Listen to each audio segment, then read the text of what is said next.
Atzeratu egin da Euskara, Katalana zein Galegoa Europan ofizial bilakatzeko bozketa, oraingoz proposamenak ez du behar beste babes eskuratu, honetaz zein Europa mailako gaurkotasuna hitz egiteko gurekin da Fernando Barrena EH Bilduko europarlamentaria. Egunon. Egunon. Zer gertatu da ofizialtasunaren bozketan? Bueno, egia esan, azkeneko asteetan dena oso lasai zegoen, ematen zuen dena onbidean kokatuta zegoela, baina azkeneko momentuan ikusi dugu nola alderdi popularrak sustatu egin duen ofentsiba hartu zitekeen erabaki horren kontra, eta horrek hautsak arrotu egin ditu, eta eraman ditu estatu batzuk hainbat kontu azaltzera, hainbat kezka, eta oraindik ere erabakia hartzeko moduan ez dagoela esatera, ez? Hori gertatu da, erabilpen politiko bat, zen izan ere, ez da lehenengo aldia, gai hau Europar Kontseiluaren afera orokorretako batzarran tratatu egiten dena, eta beraz, momentu horretan berriro ere maigaineratu egin diren arazo tekniko, ekonomikoak eta barrekoak, nik esango nuke nahiko garbi daudela, nahiko konponduta daudela, ez?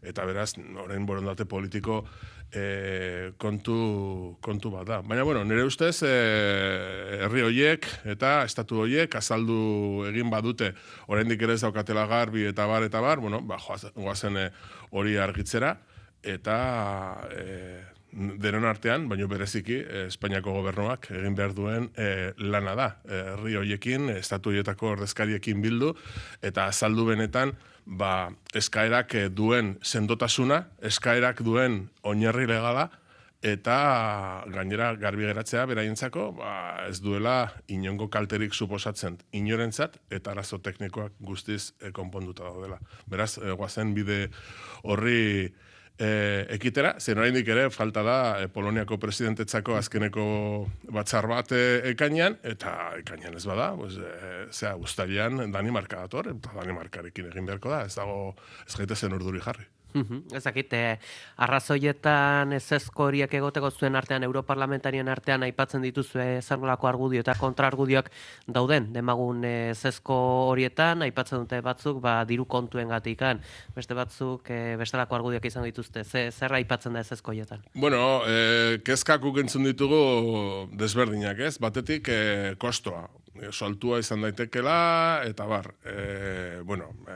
beraintzako handia izan ala ez, ez nahi sartuko egin den kuantifikazioa zuzena den ala ez, altua den ala ez, argi dagoena da, Espainiako gobernuak hartu duela, ardura, hitz eman duela, bera arduratuko dela kostori kubritzeaz, beraz, gainontzeko estaduei eraginik ez. Argudiatu egin da, sor lezakela hainbat traba tekniko. Parlamentuan, adibidez, 24 hizkuntza erabiltzen dira egun bapateko interpretaritzan, eta beste 3 sartzea izango litzateke.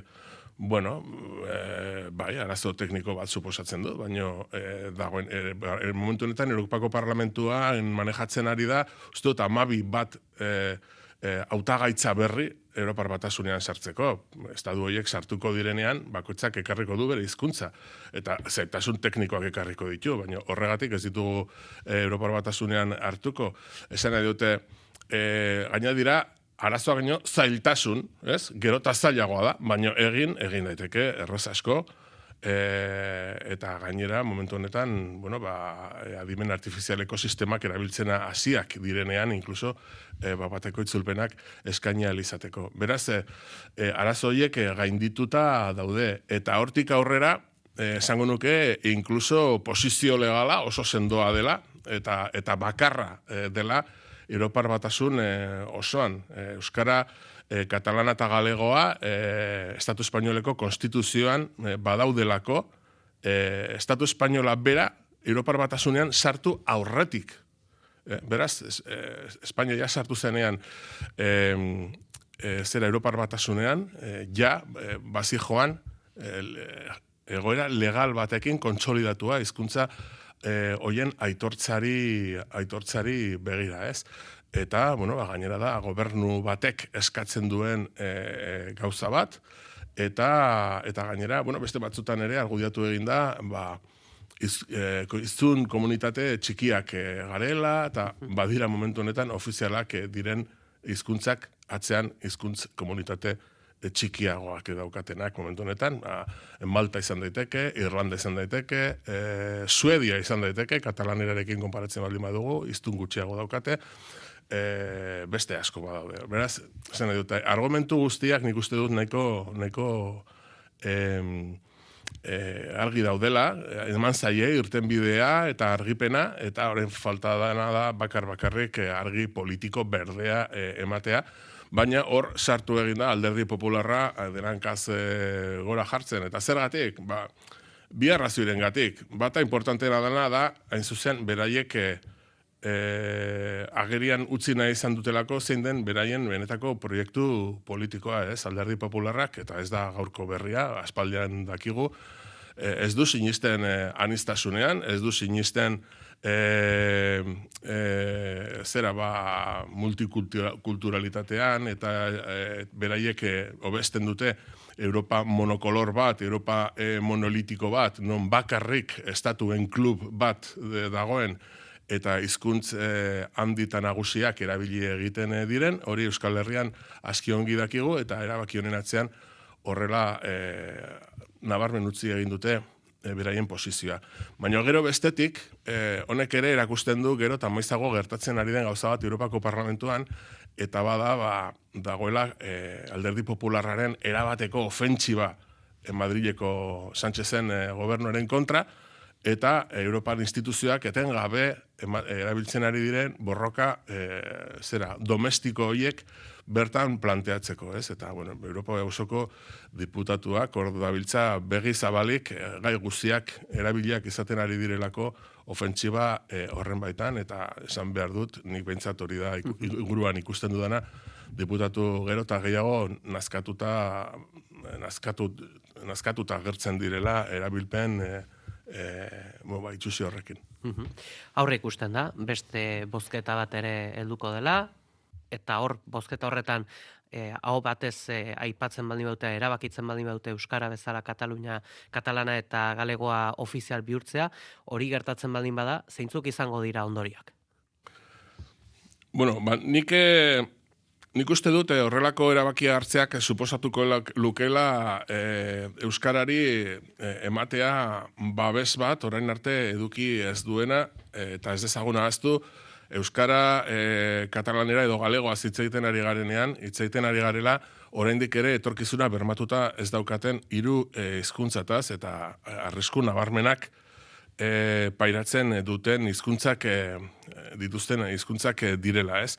Beraz, zentzu horretan, zer suposatuko lukeen praktikan, izango litzateke adibidez, Europar Batasunaren hizkuntza ofiziala baldin bazara, horrek suposatuko luke, hortik aurrera, bai herritarrek, zein Euskal Herriko edozein instituziok, harremana izan lezake idatziz, eman dezagun, edozein Europar instituzioarekin euskaraz, eta gainera bueltako erantzuna eskatu dezake euskaraz izatea. Harreman hori euskaraz mantendu ahal izatea. Gero, baita ere, hizkuntza ofiziala izateak suposatzen du dagoeneko ISO arauak eta horrelakoen arabera horiek manejatu egiten dira hizkuntza ofizialin zerrendatik abiatuta, suposatuko luke esate baterako oso gauza praktikoa, ez?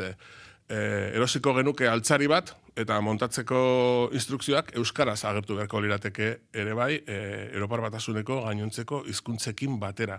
Edozein produktu erosten dugula, instrukzioak, argibideak euskaraz ere agertu beharko lukete. Botiketako produktu horietako prospektuetan, ematen den informazioa euskaraz ere derrigorrez agertu egin beharko luke. Europar osoan amankomunak diren dokumentu ofizial batzutan, esaterako pasaporteak, tresneriaren dokumentazioa eta barrak eta da, horren arte, Europar Batasunaren hizkuntza ofizialetan agertzen direnak, euskaraz ere agertu beharko lukete. Eta horrela badago zerrenda luze bat, eta niretzako importanteenetako bat den ondorio bat izango luke. Eta da, hain zuzen, momentu honetan, eta inbesteko garrantzia ematen ari zaionean, teknologia berrien despegeari eta adimen artifizialari eta barrari, oso presente izan behar dugu honek guztiak ere eskatzen duela euskararen presentzia bat, hortik kanpo geratuzkero, zailtasun handiak datozelako, etorkizuneko, teknologiak hortik datozelako, eta beraz momentu honetan, badago Europar terminologiaren database erraldoi bat, eraiki egiten dena Europar batasunaren hizkuntza ofizialetan. Euskara zerrenda hortan ez badago, nahiko aldenduta egiten geratzen da, teknologia berrietan eta adimen artifizialean oinarritutako proiektuetatik. Beraz, nik uste dute, hau adibide bat besterik ez da, baina ondorioak izugarriak izango lirateke, eta jakina, nik uste dut oso importante izango litzakela Euskara orain 24 diren, eta onartuzkero 27 izango liratekeen hizkuntza horien artean agertzeak, nabarmena da, Euskarari, hizkuntzari emango lioken kategoria, eta baita ere hizkuntz komunitatearen autoestima, nik uste dut oso faktore importanteak direla. Eta zentzurik politikoenean, Euskararen errekonozimendu ofizialak ekarriko luke Euskal Herriaren estatusa ala ikusgarritasun areagotzea? Nik uste dut baietz, hizkuntzaren bizibilitatea askoz handiagoa izango litzateke, eta esango nuke baliagarria izango litzakela oso Euskal Herrian oraindik ere, estatus ofizial hori aitortua ez den hainbat eremutan, Euskarak irabazteko bizibilitate hori eta hizkuntz normalizazioaren bide hortan posizioak irabazteko dudarik gabe laguntza izugarri izango litzateke. Zu Nafarra zara, ze sentipen eragiten dizu Alderdi Sozialistak proposamen honetaz egiten duen defentsa ikustea eta aldi berean Nafarroan zonifikazio mantentzea? Bueno, ezagutzen ditugu Nafarroan sozialistak eta beraiek diotenez, beraiek oinarri soziala oso kezkatuta dago, ustez eta hizkuntzaren hautaketaren arabera sortu daitezken gatazken gatik, Nik uste dut hor azkeneko urte hauetan aurrerapenak eman dira, ez nahi beste eta behar beste, hori oso garbi dago, baina jarraitu behar dugu Nafarroan herritar guztiak sentsibilizatzen erakusteko hizkuntzen onarpena eta hizkuntzen etorkizunak ez duela inongo interesik kaltetzen, eta Euskara badela kasu honetan ez bakarrik Euskara ezagutu eta erabiltzen dugun jabego bat, baizik eta Nafar guztiona, Euskaldun guztiona, eta babestu egin behar den altxor linguistiko kulturala dela, Nafarroaren patrimonio kulturalaren parte esanguratsua dela, eta zentzu horretan denon babesa egin behar dugula. Eta guk nahiko genuke Alderdi Sozialistak norabide horretan ere evoluzionatzea. Nazioartean ari gera zuzenean Gazako genozidioa ikusten, eta jakin nahi dugu, Europar Batasuna eta Israelen arteko elkartze akordioa eten ala utziko delakoan zaude edo zigorrak ezarriko dira? Nik uste dut, holako zerbait hasiak dira esaten, Kaia Kalasek esan duen azkenekoa izan da, hasiko direla aztertzen aukera hori, eta gure ustez aurrekoan esan genuen deklarazio horiek eta asmo horiek oso berandu datoz, 50.000 hildako berandu. Eta guk gatazka hau fase honetan behintzat hasi zenetik, azpimarratu dugu 1.000.000 bat aldiz Israelen portaera genozidaren aurrean Europar Batasunak asoziazio akordioa etetea beste irtenbiderik etzeokala. Hain zuzen, asoziazio akordio hortan, bigarren artikuluan esaten da akordio hori oinarritu egiten dela giza eskubideen zaintzan eta bi parteen izaera demokratikoan. Nik uste dut giza eskubideen zaintza eza nahiko nabarmena dela Israelen aldetik, eta esango nuke horrek oinarritu egiten duela demokrazia defizit ikaragarria Israelen dagoela esatea inongo arazorik gabe ez. Beraz, motiboak asko dira, eta helduleku legalak ere bai hori lehen bertan bera usteko. Israelek ezin du harreman privilegiatu ekonomiko eta politiko privilegiatu bat eduki Europar Batasunarekin, Gazan palestinoak hiltzen milaka jarraitzen duen bitartean. Baina, hala ere, berandu bada ere, edozein momentutan hartzen baldin bada erabaki hori oso ongi etorria izango litzateke, ez? Beste gauza bat litzateke aztertzea zergatik Europar Batasuna zergatik berandatu dena hainbeste, eta ze arrazoi politiko dagoen horretarako. Baita ere, Europar Batasunaren baitan Europako batzordeak zehazki eraldatu egin zituen migrazio eta asilo akordioaren terminoak. Jakin nahi dugu, aurrerantzean ohikoagoak bihurtuko ote diren Italiak hasi zuen bide, hau da, esparru bat jartzea Albanian. Nire susmoa da baietz, eta dagoeneko parlamentuan maigaineratu egin dira hainbat aukera hori gertatzeko, ez? Kontua da, nire ustez, Italian bertan hori planteatu zenean, hainbat epaiek esan zuten guztiz ilegalak zirela, bertako ordenamendu juridikoari dagokionez, eta nik esango nuke horrelako zentro extraterritorialak edo nolabait detxeagatik, ez? Hirugarren herri batean eraikitzea eta erabiltzea horretarako ez datorrela inondik ere bat Europar marko legalarekin, ez da giza eskubideen aldeko marko Europarrarekin, ez? Ez dago onartzerik pertsona bat bidali ahal izatea Europar Batasunetik kanpo, berea ez den, jatorriz ez den beste estatu batera, pertsona horren eskubideak erabat babesik gabe geratzen direlako, eta ez bakarrik giza eskubideak modu orokorrean ulertuta, baizik eta asilo burutu egin duen asilo eskaera horretan pertsona hori gelditu egiten da praktikan inongo baliabiderik gabe bere defentsa egin alizateko prozedura legal horretan, ez? Beraz, hori onartzerik ez dago, eta esan bezala arrisku handia dago hori gertatzeko maiztasun handiagoarekin depende ze alderdik gobernatzen duen estatu bakoitzean. Eskuin muturreko alderdien posizioa indartsua den estatuetan arriskua dago hau nahiko eguneroko ogi bihurtzeko. Galdetu nahi dugu ere Self-Determination Caucusari buruz, autodeterminazio araudia proposatu zen 2023 urtean, orduz geroztikan, eta ze gaur arte zer nolako pausoak eman dira zentzu honetan.